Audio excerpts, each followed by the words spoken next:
So in section 4.3, what we're going to be looking at is modeling linear trends. So what that means is that if we have a scatter plot that looks like it has a linear relationship, what we want to do is figure out how we can find this line. So how do we figure out what the equation of this line is? It's going to be our big question. So what we can do is we can use this line so that we can predict the shear strength for a propellant that is, let's say, 20 years old. So how cool would that be if we could do that? The answer is super cool. Yeah, I'm a total dork. I love math. I think it's so neat. So here's why that's so cool, is because we don't actually have an observation for 20 weeks, but if we follow the line, we can actually use that to make a prediction. So I would predict that a propellant that's 20 weeks old would give us a shear strength of about 1800.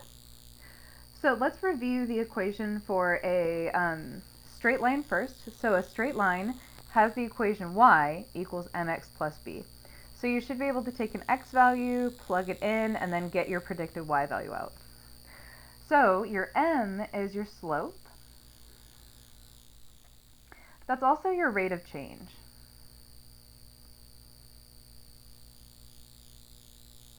So when we say a rate of change, it's usually how much one thing changes in terms of how another thing changes. So this is how y changes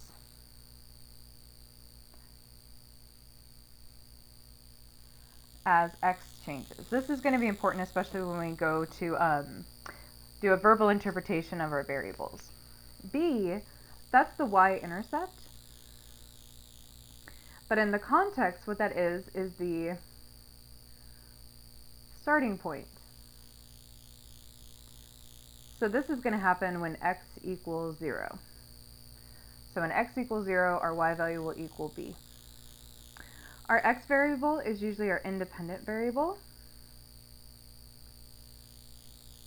Most of the time, this is time, because time moves forward no matter what else is going on. It's independent. Y is our dependent. Another way to think of this is it's the thing that we're trying to explain. So let's stop here and let's think of a quick example. So if we have the weight of babies would be y equals, so let's say a typical baby comes out and they're usually about, 7 pounds? And then let's say the average baby gains, oh my gosh, I have no idea, I'm so bad at this. Let's say they gain 2 pounds every month. Okay? So the equation for guesstimating or estimating what a baby's weight would be y equals 2x plus 7, where 7 means that they start at 7 pounds. That 2 means they gain 2 pounds per month. Month. The x would be the months old the baby is, and the y would be their weight. Okay, great. So we'll be looking at more examples of this. Now, when we look at this straight line, because we're doing it in statistics, it has a different name. It has the name the regression line. So the regression line is going to be the straight line equation, and what we do is that we base this off of known data, and it helps us to predict unknown data. However, because statisticians and mathematicians don't typically get along, there's this big fight, I won't get into it, but statisticians came along and they're like, oh, the equation of a line is y equals mx plus b. Well, we're actually going to say that y equals a plus bx. So a is now our y-intercept, and b is now our slope. So what I did is that I fed the data from the above scatter plot into StatCrunch. And we find that the regression line is that shear strength equals 2627.9 minus 37.16 times the age of the propellant. That's a lot to write. So instead we write y equals 2627.9 minus 37.16x. So if we use this equation above, what we should be able to get is a rough estimate of the shear strength. So let's take a look at doing that. So x equals 20, so we'll have y equals 2627.9 minus 37.16 times 20. And when we plug that into our calculator, we are going to get 1884.7. Okay, so what that means, if we write a full sentence interpretation, is when the propellant is 20 weeks old, we expect a strength of 1884.7. Now what we want to do is we want to say, does this seem to fit the scatter plot data above? So if we go back up to the scatter plot, if we look here at where we outlined it, yeah, it does. It seems to be a pretty good fit. So we can either estimate this using the equation, which is going to give us a pretty close number, or we can eyeball it using the graph. Now the second thing that we want to do is we want to write a verbal interpretation of the slope and the y-intercept. So the slope, in this case, the slope is always going to be the number that's multiplying by x, so our slope is negative 37.16. Now the verbal interpretation of this is how our y changes as our x changes. So I'm just going to put this over 1. It's the same as the original number. So our y variable, if we look above, is shear strength, and our x is the age of propellant. So this is how our shear strength changes as the age of the propellant changes. So here's how we would write this, is we would say shear strength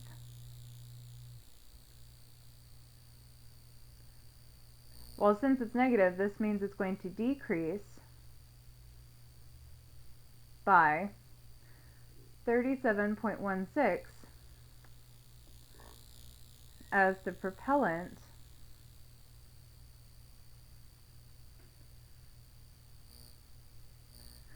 ages 1 week.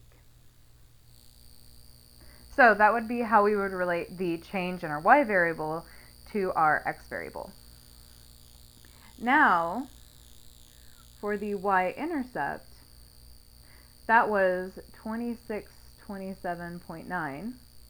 Now remember, this is going to happen when x is 0. So that means the age of our propellant is 0. So if we wanted to write a verbal interpretation of that, we would say when propellant is new, shear strength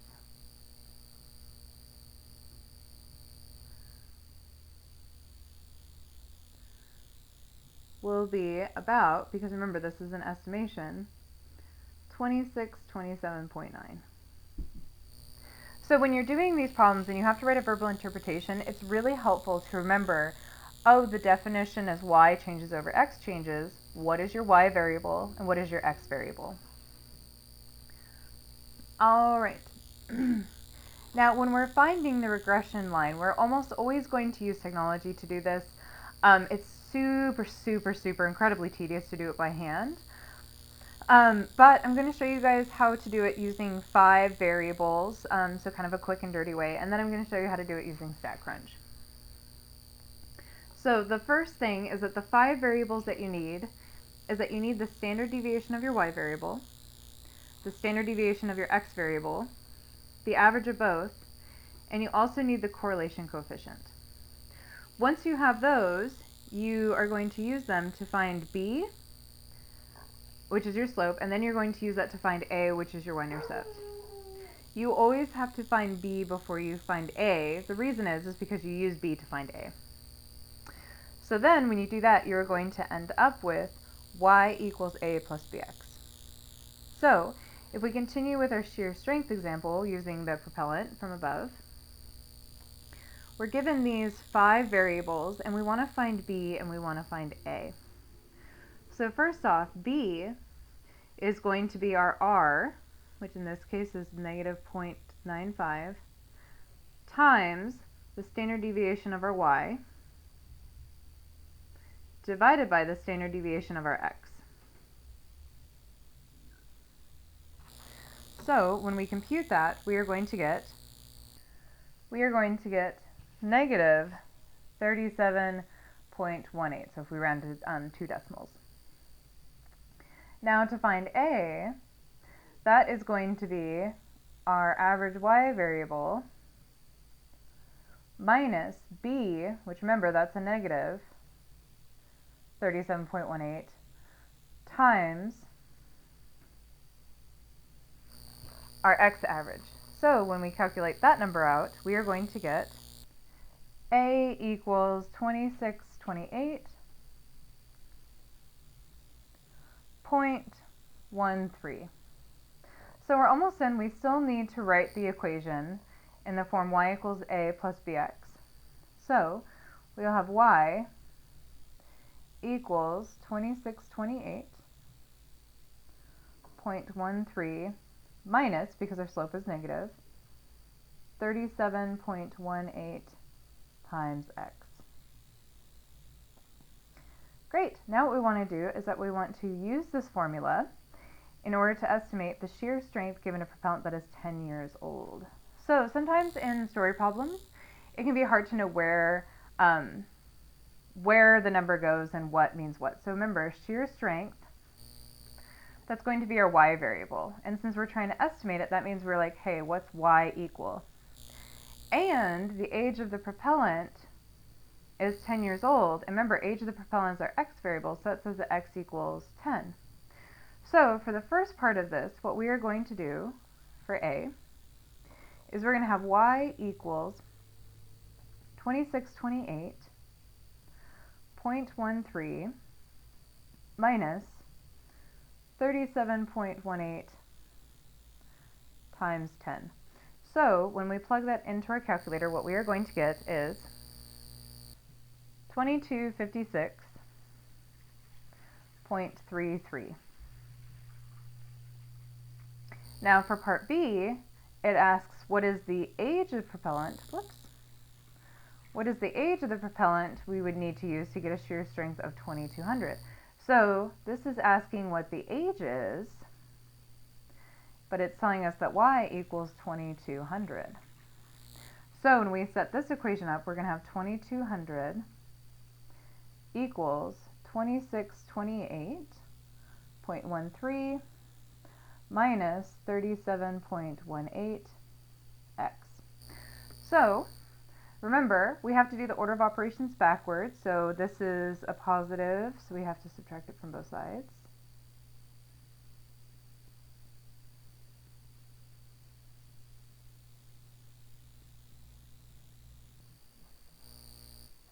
So we're going to get to negative 428.13 equals, don't forget that's a negative 37.18 x. Then we need to divide both sides by that negative 37.18 to get that x by itself. So what we are going to end up getting is x is going to be 11.51. Great. So I'm going to show you guys real quick how to do this using StatCrunch. So what I've done is I've logged into StatCrunch and I have the weight of some object and the height of some object, and I have them listed here. So if you'd like to pause the video and input that data for yourself, that would be a good idea. Okay, so what I'm going to do is I'm going to go to Stat, Regression, and then we're always going to be doing simple linear. So remember, it's a regression line, so simple linear regression. After that, make sure that you have the correct x and the correct y variable. Your homework and other platforms will tell you which one needs to be what. So I'm going to have the height as my x variable for this example, and the weight as my y variable. So I'm going to try to explain something's weight given its height. So after that, I'm going to go ahead and hit compute. And here's what it gives me. So let me give you a breakdown. The first line is going to tell you that you said that the dependent variable is weight and the independent variable is height. That means that the height is trying to explain the weight. Another way of saying that is that weight depends on the height.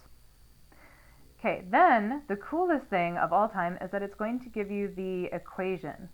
So it says that weight, or our y variable, equals negative 1.19 plus 3.99 times the height, which would be our x variable. It also gives you the correlation coefficient, which would be 0.99, which means this is a very strong positive correlation. It's also going to give you something called r squared, which we're going to talk about in the next video. All right, it also breaks down the slope and the y-intercept for you right here, so that would be the estimate. The rest of this you can ignore. The other thing I really wanted to point out to you is if you hit this arrow on the bottom right-hand corner, it will show you the scatter plot. Now this is really great, especially if you're trying to look for an outlier. So if you click on any of these dots, it will highlight that observation. So if you have a bad observation or an outlier, you can highlight it, note it, and then remove it. And you can also do several of these at once. All right, great. That's all I wanted to show you. So remember, that's stat, regression, and simple linear. And don't forget, you can go in and edit this data even if you open it up on the homework.